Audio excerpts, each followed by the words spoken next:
शिवाजी महाराज की, छत्रपती शिवाजी महाराज की जय भवानी, जय भवानी। हिंदू हृदय सम्राट बाळासाहेब ठाकरे यांचा, आनंद दिघे साहेब यांचा, आमचे माननीय लाडके मुख्यमंत्री एकनाथ भाई शिंदे यांचा, आमचे लाडके उपमुख्यमंत्री देवेंद्र फडणवीस साहेब यांचा, आमचे दुसरे डॅशिंग उपमुख्यमंत्री अजित दादा पवार यांचा जय श्रीराम, जय श्रीराम। आज धाराशिव लोकसभा मतदारसंघातून प्रत्येक गावाच्या कानाकोपऱ्यातून ज्याला कडवट शिवसैनिक म्हणून असल्या उदाहरणात आज आपल्याला एका निर्णयाप्रत येण्यासाठी सगळी कामं बाजूला ठेवून पेशंट हॉस्पिटलमध्ये तसाच सोडून या ठिकाणी उपस्थित आहे।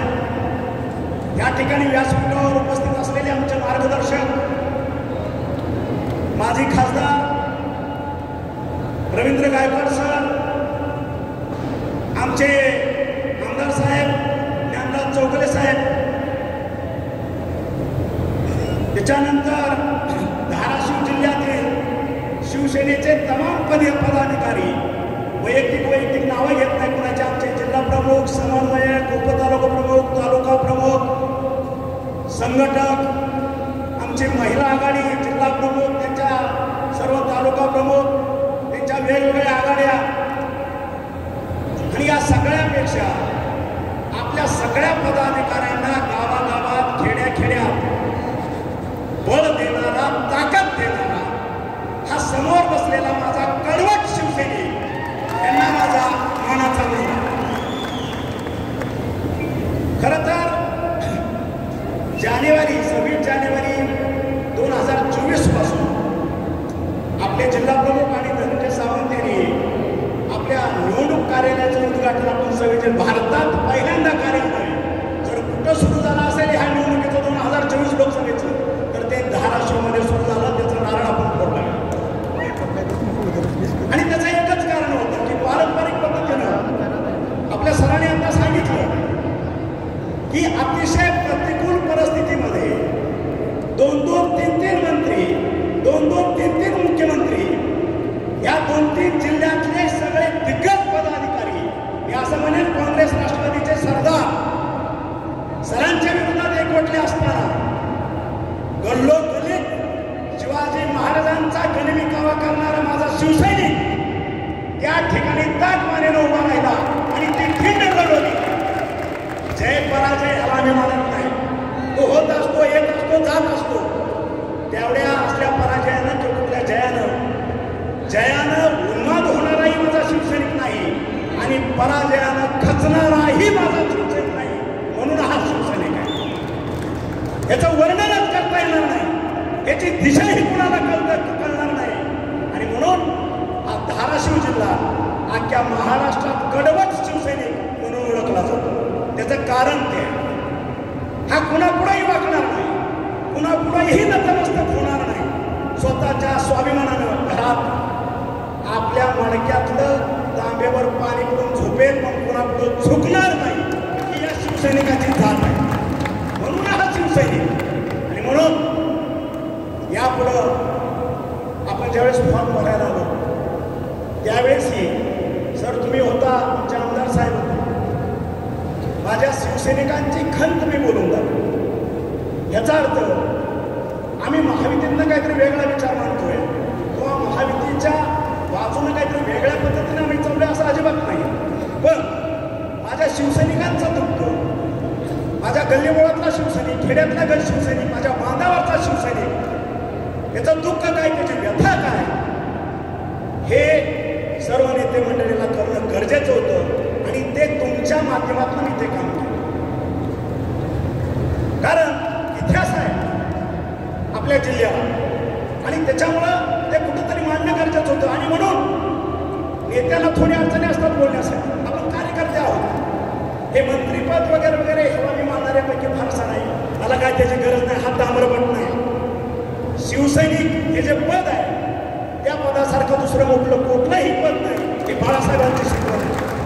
आणि म्हणून बाळासाहेबांच्या शिकवणीतून 80% समाजकारण आणि 20% राजकारण हे आतापर्यंत 1988 पासून आतापर्यंत सावंत कुटुंब त्याच्याशी बांधिलकी दाखवतं आणि त्या पद्धतीनं काम करतं. सोलापूर जिल्ह्यात माझी एक मागे सभा झाली होती 3 महिन्यात. त्यावेळेसही मी माझी व्यथा करून दाखवली की शिवसेना बाळासाहेबांनी शिकवलेल्या शिकवणीप्रमाणे 80% समाजकारण आणि 20% राजकारण ह्याच्यापासून कुठंतरी फारकत घेते की काय ही शंका मी उपस्थित केली होती. कारण माझा तो स्वभाव आहे, तोंडावर मी स्तुती करत नाही, मला चमचेगिरी करायची सवय नाही. जे वास्तव आहे ते नेत्यापुढं मांडण्याचा माझा स्वभाव आहे. आज मी पक्षात आहे इथपर्यंत ठीक आहे. उद्या ह्या बोलण्यानं मला जी हाकलपट्टी झाली तर मी त्याची अजिबात चिंता करत नाही. कारण मी जे बोलतो, मी जे वागतो, मी जे करतो ते फक्त आणि फक्त बाळासाहेबांच्या चरणाची शपथ घेऊन टाकतो. 80% समाजकारण आणि 20% राजकारण याला सावंत कुटुंबाची बांधिलकी, ह्याच्या बाहेर आम्ही जातो. आणि म्हणून माझ्या शिवसैनिकांचा स्वाभिमान टिकला पाहिजे. सरांनी आता सांगितलं माझा शिवसैनिक राष्ट्रवादीच्या दारात जाऊन उभा राहणार नाही. माझ्या शिवसैनिकाची स्वतंत्र यंत्रणा असली पाहिजे. सर, बाळासाहेबांची शपथ घेऊन तुम्हाला सांगतो, माझा शिवसैनिक 2 रुपयासाठी किंवा यंत्रणेसाठी कुणाच्याही दारात झुकणार नाही. हात पसरणार नाही. दुसऱ्याची गरज नाही. दुसऱ्या 3-4 मतदारसंघाची जरी जबाबदारी दिली, या शिवसैनिकांच्या आशीर्वादानं, यांच्या कृपेनं त्या ठिकाणी सुद्धा आपण फगवा फटकवल्याशिवाय राहणार हे याद. हे सगळे नेते मंडळ, सगळे नेते मंडळ. आणि म्हणून मला तरी असं वाटतं एका लोकड्यानं बाई म्हातारी होत नाही. सर, बरोबर आहे का? ह्या पंचवार्षिकला 2024ला धनुष्यबाण मशीनवरनं गायब झालं म्हणून आम्ही खचणार. आमच्याकडे सहनशीलता आहे. आम्ही वाट बघतो. लोकांना वाटलं असेल सावंतसाहेब तिकिटाच्या ह्याच्या बाबतीत झालं, हे सगळे 5-6 हजार कार्यकर्ते घेऊन गेले. आमचा नितीन लांडगे त्या ठिकाणी होता, आमचा खापे होता. त्यांनी मुख्यमंत्री साहेबांना इथली वास्तव परिस्थिती सांगायचा प्रयत्न केला. पण सर, आमदार साहेब, आपले संपर्क प्रमुख खोचरे साहेब, आस्थनीतले निकाले काही ठिकाणी असतातच. प्रत्येक ठिकाणी आलं लक्षात. शिवाजी महाराज होते त्यावेळेस सूर्याचे पिसाळ सुद्धा होताच. हे काउंटर पार्ट असतोच. त्यांनी मुख्यमंत्र्यांसमोर वेगळी भूमिका मांडायचा प्रयत्न केला. त्यानंही आपल्याला काय फरक पडला? कारण तुम्ही फक्त तिकीट देणार आहात, मतं देणारा हा माझा सर्वसामान्य शिवसैनिक. त्यांच्या जीवावरती बोलतो, मित्राच्या जीवावरती बोलत नाही. आणि म्हणून गेलं तिकीट, जाऊ द्या. पण महायुतीतच राहिलं हे नशीब. वाय दिलं नाही कुणाला, आपण वाय दिलं नाही. आणि म्हणून तमाम शिवसैनिक अण्णाने सांगितलं तसं की वाट बघत होता काय भूमिका घ्यायची. पण सरांनी मगाशी सांगितलं 2014 ते 2024 पर्यंत गेल्या 10 वर्षातलं आपण जर बघितलं काय पद्धतीचा विकास झाला, काय पद्धतीचं शेतकऱ्याच्या जीवनामध्ये परिवर्तन झालं. सर्व ठिकाणी रोडचं कनेक्टिव्हिटी कशा पद्धतीने झालं, एअरपोर्ट कसं झालं. 2 मिनिट थांबतो. आपल्या धाराशिव जिल्ह्याचे तुळजापूरचे आमदार माननीय आणि त्याही फॉर्म भरायच्या वेळेस सर्व नेते मंडळींना मी अवगत केलं. ते कुणाला धमकी नव्हती किंवा काहीतरी आमची खतखत आहे असंही नव्हतं. अजितदादांनी आपल्या मीडियाला सांगितलं की सावंतसाहेबांची ही खंत आहे, खतखत नाही, खंत आहे. आणि आमची खंत नेते मंडळी समोर आम्ही बोललंच पाहिजे. पण जोपर्यंत बोलत नाही तोपर्यंत नेते मंडळीला समजणार कसं की नेमकं शिवसेनेचं या ठिकाणचं दुखणं काय आणि तो दाखवण्याचा एक आपण प्रयत्न केला. आणि त्यानंतर मी आपले आमदार साहेब, राष्ट्रवादीचे नेते उपमुख्यमंत्री अजितदादा यांनाही त्याच दिवशी स्टेजवरतीच कल्पना दिली की माझा शिवसैनिक हा कडवट आहे, त्याच्या भावना दुखवलेल्या गेल्या आहेत. जोपर्यंत तुमच्या वरिष्ठ 3 नेते दादा आणि मी आपली बैठक होत नाही तोपर्यंत माझा शिवसैनिक प्रचारात उतरणार नाही. आणि मग मागच्या रविवारी तुम्हाला वाटलं असेल की सर फॉर्ममधले निघून गेले. आता हे वैयक्तिक कारण आहे, तुम्ही माझ्या कुटुंबातले आहात, तुम्ही माझा श्वास आहात, तुमच्याशी शेअर करायला काय हरकत नाही. ज्या दिवशी मी शनिवारी या फॉर्ममधला शुक्रवारी आलो त्या दिवशी मला त्रास होत होता किडनीचा. मी थांबलो. मल्हार दादांचे पुत्र माझ्याकडे आले, त्यांना सांगितले की उद्या माझं ऑपरेशन आहे. आज मी फॉर्म भरायचं म्हणून आलो, पण उद्या मला ॲडमिट होऊन मला ऑपरेशन करावं लागेल. मी तात्काळ गेलो आणि दुसऱ्या दिवशी जहांगीरला ॲडमिट होऊन माझं छोटंसं ऑपरेशन मी त्या ठिकाणी केलं. पुन्हा वरिष्ठ नेत्यांचे फोन आले की आपल्याला रविवारी भेटावं लागेल, निर्णय घ्यावा लागेल. आणि तशाही परिस्थितीमध्ये संध्याकाळी 8 वाजता मी आपल्या पुण्याहून नागपूरला निघालो. दादांना जॉईन केलं संभाजीनगरला. तिथून आम्ही नागपूरला 11 वाजता पोहोचलो. अजितदादा, मी आणि आपले राणा पाटील साहेब यांची त्या ठिकाणी 1-1.5 तास मिटिंग झाली. त्यानंतर उपमुख्यमंत्री देवेंद्रजी फडणवीस साहेब हे वर्ध्याला होते. आम्ही रात्री 2-2:30 वाजता वर्ध्याला पोहोचलो. त्या ठिकाणी 3:30-4 पर्यंत राणादादा, मी आणि उपमुख्यमंत्री साहेब देवेंद्र फडणवीस यांची मिटिंग झाली. आणि त्या मिटिंगमध्ये माझी जी व्यथा आहे, माझ्या शिवसैनिकांचं जे दुखणं आहे ते दादांनाही माहीत आहे. मी त्या ठिकाणी परखड मांडलेलं आहे. एवढंच मी आज तुम्हाला शिकवतो, एवढंच सांगतो. कारण माझ्या शिवसैनिकांचं जे दुखणं आहे, मला पहिलं त्या तिकिटाच्या वेळेस तोही किस्सा तुम्हाला सांगणं गरजेचं आहे की दादाने ऑफर केलं की धनंजयला आपण राष्ट्रवादीचं तिकीट देऊ, तुम्ही त्यांना पटकन घेऊन या, आपण लगेच विजयात प्रवेश करू आणि ते देऊ. म्हणलं दादा, मी जर विधान परिषदेवरनं कुठून तरी आलो असतो किंवा मला डेप्यूट केलं असतं त्यावेळेस मी माझा एकट्याचा निर्णय मी स्वतः घेतला असता. ठीक आहे, घेतला, चला निघालो. पण आज अख्खा धाराशिव जिल्ह्यातले 20 लाख माझा शिवसैनिक माझ्यावर मुलाप्रमाणे प्रेम करतो. मी एकटा ह्या निर्णयाला घेऊ शकत नाही. माझ्या शिवसैनिकांना विचारल्याशिवाय मी तो निर्णय घेऊ शकत नाही. मला तुम्ही 4 दिवस वेळ द्या. मी माझ्या सगळे जिल्हा प्रमुख, माझे पदाधिकारी, माझे शिवसैनिक यांना मी विचारतो, त्यांचा निर्णय हा अंतिम निर्णय असेल हे स्पष्ट सांगितलं. आणि ते सांगितल्यानंतर दादा म्हणले माझ्याकडे वेळ नाही, मला घाई आहे.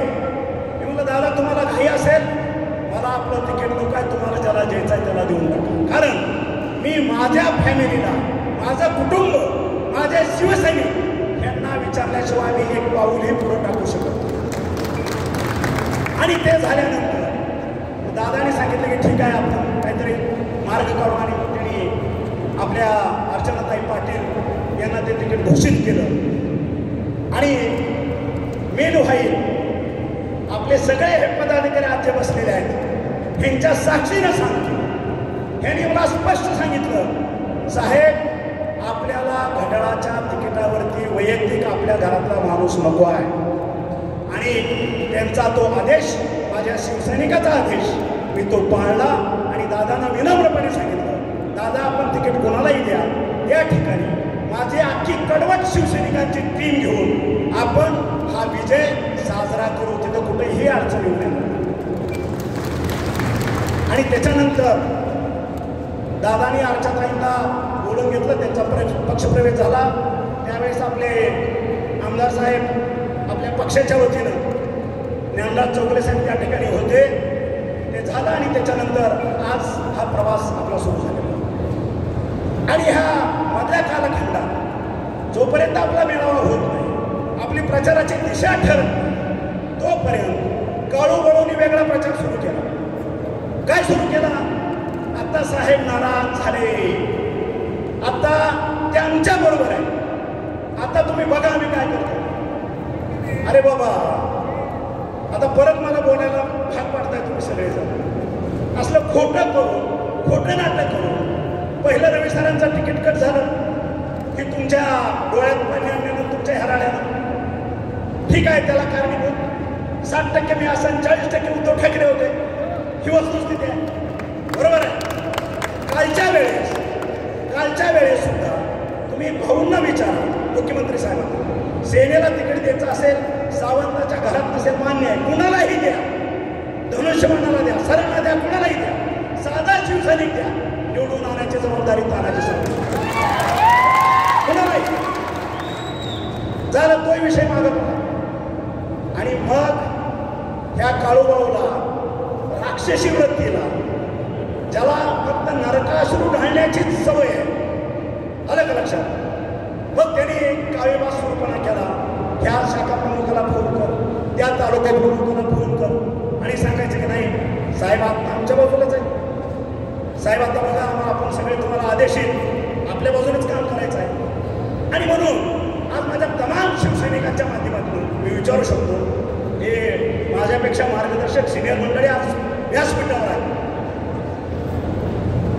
आमदाराचं काम काय खासदाराचं काम काय ग्रामपंचायतीच्या सरपंचाचं काम काय तालुका पंचायतचा सभापती त्याचं काम काय जिल्हा परिषदचा अध्यक्ष उपाध्यक्ष सभापती यांचं काम काय हे घटनेत तरतूद केलेलं आहे तुम्ही काय करायचं आहे या ठिकाणी खासदार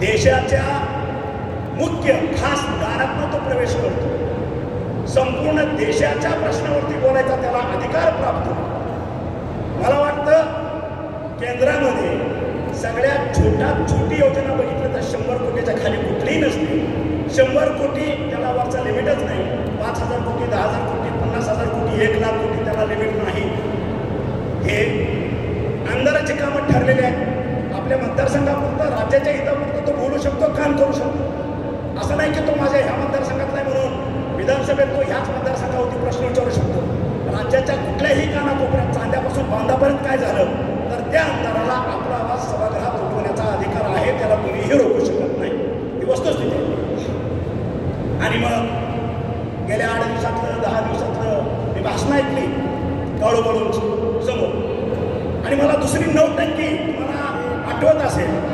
2019ला सुद्धा विधानसभेच्या वेळेस हे आमचा अजित काहीतरी पोरखेळ केला त्याला कुठेतरी धक्काबुक्की केली लगेच मारलं चाकू हल्ला झाला आमदारावरती चाकू हल्ला झाला लगेच बँडेज मोठ लगेच मीडिया लगेच बातम्या आपला मीडिया तर बसलेलाच आहे शिवलं तर मला काय मागचं माहित नाही आमच्या अजितनं काहीतरी करायला गेला की घोळ झाला आता परत तसंच फॉर्म करायला गेलं की मुंबईचं एसीतलं बसलेलं ते इथं आलं आणि घोळ कोणाला आले 42 डिग्रीमध्ये फिरणाऱ्या आमदारांना घोळ आले बोललो का दिवस गेले का काय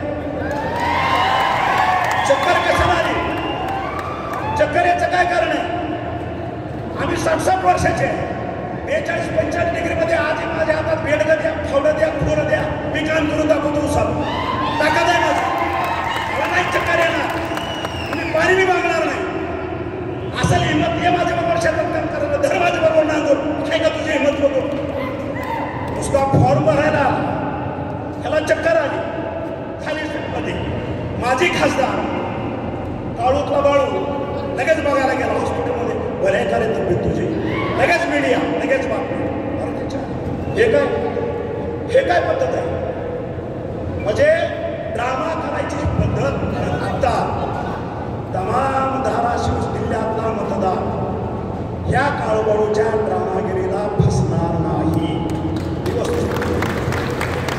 ही वस्तुस्थिती आहे आता मी त्या मीरगावांना आम्ही सगळे पाण्याचं बघायला गेलो त्या ठिकाणी मी वस्तुस्थिती सांगितली दादा चुकीचं काय मी काय बनवलं माझ्या शब्दाचा विपर्यास केला की काळू असेल बाळू असेल यांचा शिवसेनेचा संबंध काय साधा प्रश्न आहे सर मार्गदर्शन करा तुम्ही मार्गदर्शक आहात यांचा शिवसेनेचा संबंध काय आमदार साहेब आहे का हा काळू थोरला जे काय घडलं सगळ्या सहकारी संस्थाचे ह्याच्या बापानं नेहणं वाट लावली तेरणा बंद पडला तिथलं भंगार डीसीसी बँक ह्याच्या बापानं बनवली बरोबर आहे खापर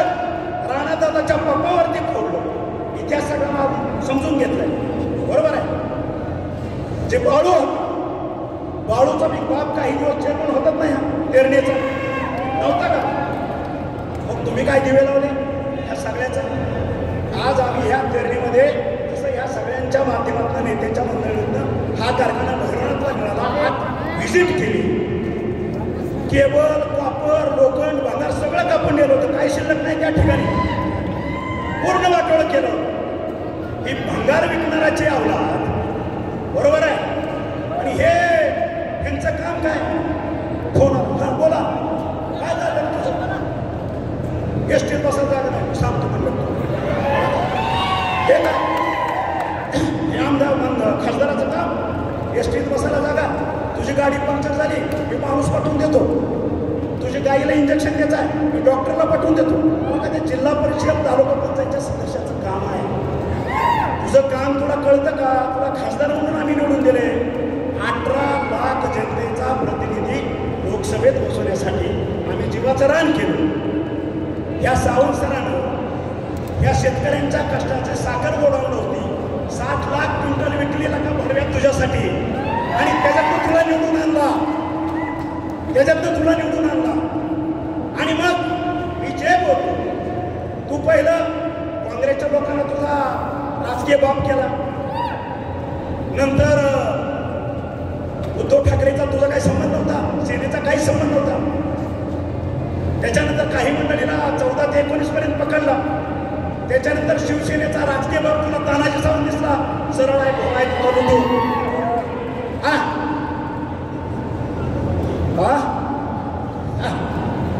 आता सरांचा आता मार्गदर्शक आमचे ते म्हणतात शिवसेनेत त्या काळून मला असं तो म्हणतो काळू म्हणतो.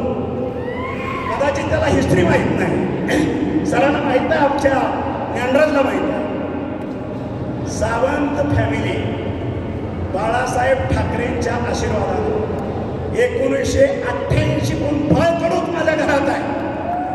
1988चा शिवसैनिक आहे तानाजी सावंत. 1988 सोलापूर जिल्हा असेल पुणे जिल्ह्यातली शिवसेना ह्या तानाजी सावंत सांभाळली. त्या काळूला सांगा कालचा परवाचा आहे तुझा शिवसेनेचा काही जमत नाही. वस्तुस्थिती आहे. आलं का लक्षात? तू काय सांगतो शिवसेनेत तुम्हाला आणलं आणि सगळ्या जिल्ह्याची वाट लागल्यानंतर राजकीय बाप 2019ला मला केलं. मी भारावून गेलो. राजकीय बाप झालो कुणाचा तरी म्हणून. सर झालं आणलं. आणि ज्यावेळेस चर्चा झाल्या सत्तांतर झालं पूर्वीचं मवियाचं सरकार आलं. ह्या काळूबाळूने ह्या धाराशिव जिल्ह्यामध्ये त्या नगरच्या माकडाच्या हातात हात घालून उच्छाद मांडला करप्शनचा. हे सगळ्याला माहिती आहे.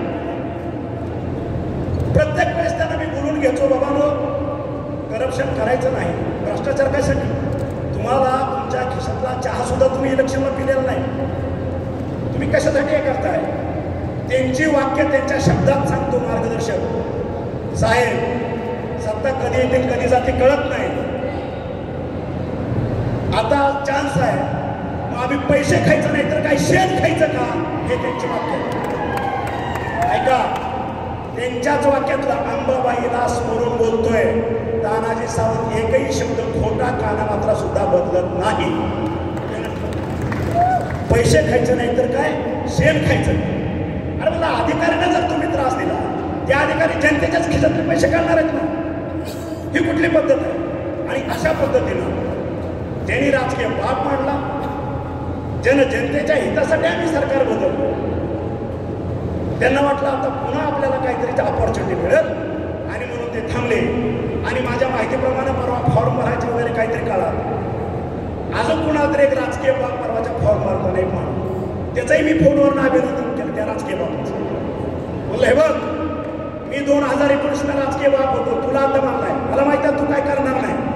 तू शाब्दिक भाषण द्यायला जाशील अजिबात जायचं नाही कारण हे फसवे हे ध्यानात ठेव.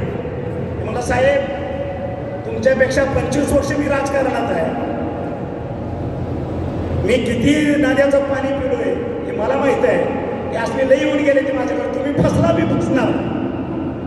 आणि म्हणून तुम्ही बघितलं असेल महाराष्ट्राचा जाणता राजा काल परवा आपल्या धाराशिवमध्ये काहीतरी होऊन गेले आणि त्याचा अमरावतीच्या सभेत त्यांनी स्वतःचा मोबाईल लावून एक क्लिप ऐकवली 2014ची मोदी साहेबांची.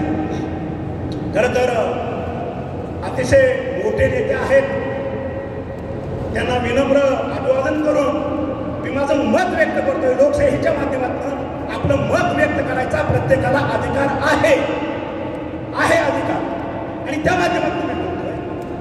2014च्या अगोदर भारताचा विकास बघा आणि 2014 नंतर आज 2024 10 वर्षांचा भारताचा विकास बघा.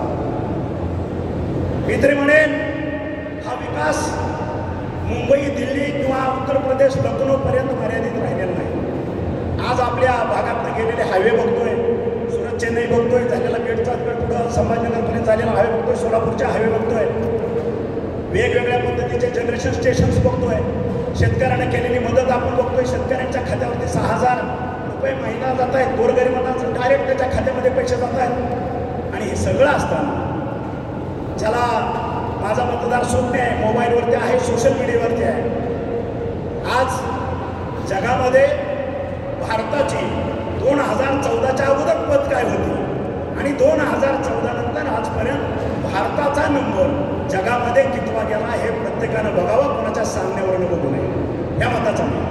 आणि म्हणून जाणता राजाला जे क्लिप दाखवली, महागाई आम्ही कमी करू, महागाई कमी करू, आणि मोदींनी कुठं महागाई कमी केली, महागाई वाढली.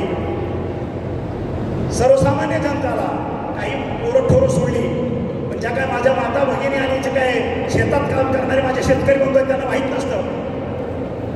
आज श्रीलंकेमध्ये पेट्रोलचा दर काय, भाजीचा दर काय, पाण्याच्या बाटलीचा दर काय हे माहीत करून घ्या म्हणा आमच्या जाणता राजाला. आज आमच्या शेजारी पाकिस्तान आहे, त्या ठिकाणी ह्या सर्व जीवनावश्यक वस्तूचे बाजारभाव काय बघून घ्या. बांगलादेशामध्ये काय भाव आहेत बघून घ्या, तिबेटमध्ये काय भाव बघून घ्या, चायनामध्ये काय भाव आहेत बघून घ्या, माझ्या नेपाळमध्ये काय भाव बघून घ्या. म्हणजे ज्या वेळेस आपण ग्लोबली बोलायला जातो, ज्या गोष्टी जाणत्या राजाने सांगितल्या की हवामान इतकी झाली, इतकं झालं, ते त्यावेळेस काय बोलले होते 10 वर्षापूर्वी, हे कुठं खरं झालं, त्याने आपला शब्द फिरवला, ते शक्य झालं नाही. अहो, ज्या पाकिस्तानामध्ये पेट्रोलचा भाव 400 रुपये, 400 रुपये लिटर, पाण्याची बाटली आपली 1 लिटरची 200 रुपयाला मिळते, अंडा आपल्याला 150 रुपयाला त्या ठिकाणी एक अंडा मिळतं. या पद्धतीची महागाई माझ्या भारतात आहे. अमेरिकेतलं उदाहरण घ्या, जर्मनीमधलं उदाहरण घ्या, हे तुम्हाला कळत आहे सगळं. पण कुठंतरी मतांतर लोकांना भरवण्यासाठी वेगवेगळ्या पद्धतीच्या गोष्टीचा अवलंब करायचा, लोकांची मती भ्रमिष्ट करायची आणि वेळ मारून द्यायची. पण हा माझा सर्वसामान्य मतदार, भारत देशातला हा मतदार बोलणार नाही, तुमच्या चकव्याला फसणार नाही, याची गॅरंटी आज मी शिवसेनेतर्फे आमच्या नरेंद्रभाई मोदींना देतो. कारण जनतेला माहीत आहे काय काम झालं. आज कधी न भूतो न भविष्य 10 वर्षामध्ये भारताची अर्थव्यवस्था पहिल्या 5 मध्ये आली विश्वामध्ये. हे कुणाचं काम आहे? हे तुमच्या काळात का झालं नाही? तुम्ही तरी 34-35 वर्ष सत्तेत होता, हे तुम्हाला जमलं नाही, ते करून दाखवलं ना. आणि आज जो उर्वरित विकास आहे तो जर पूर्ण करायचा असेल तर आपल्याला नरेंद्रभाई मोदींना परत त्या ठिकाणी तिसऱ्यांदा पंतप्रधान झालेलं पाहायचं आहे. हे माझ्या सर्वसामान्यांचं स्वप्न आहे. एवढंच मी आज इलेक्शन सोडतो. आणि म्हणून आपकी बार 400 पार. आणि परत एकदा कळकळीची विनंती करायची आहे माझ्या सर्व तमाम शिवसैनिकांना, त्या ठिकाणी 400 जर करायचे असतील तर माझ्या धाराशिवचा एक लोकप्रतिनिधी त्या ठिकाणी असणं गरजेचं आहे. कारण सत्ता ही एनडीएचीच येणार आहे. नरेंद्रभाई मोदी हेच पंतप्रधान होणार आहेत. आणि जर आपला खासदार विरोधाचा असेल तर पुन्हा हा आकांक्षित जिल्हा असाच राहणार. याच्यामध्ये मोठमोठे प्रोजेक्ट कुठलेही येणार नाही, ही वस्तुस्थिती. त्याच्यामुळं सर्वसामान्यांना कळतं सत्ता कोणाची येणार आहे, आणि मग मी माझं मतदान वाया का घालू. आणि म्हणून माननीय नरेंद्र मोदी भाई यांचं स्थान बळकट करण्यासाठी आपल्यावरती जी जबाबदारी दिलेली आहे धाराशिवची, तो उमेदवार आपल्या ताई सौ अर्चनाताई पाटील यांचा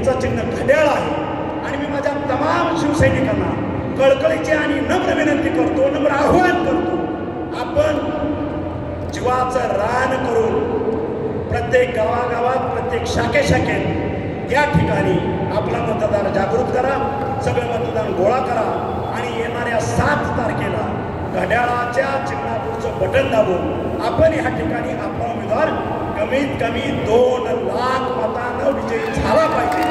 हा शब्द आपण देशाचा, या विश्वाचा नेता नरेंद्रभाई मोदी यांना आपण देऊ. आणि जे माझे मार्गदर्शक आमचे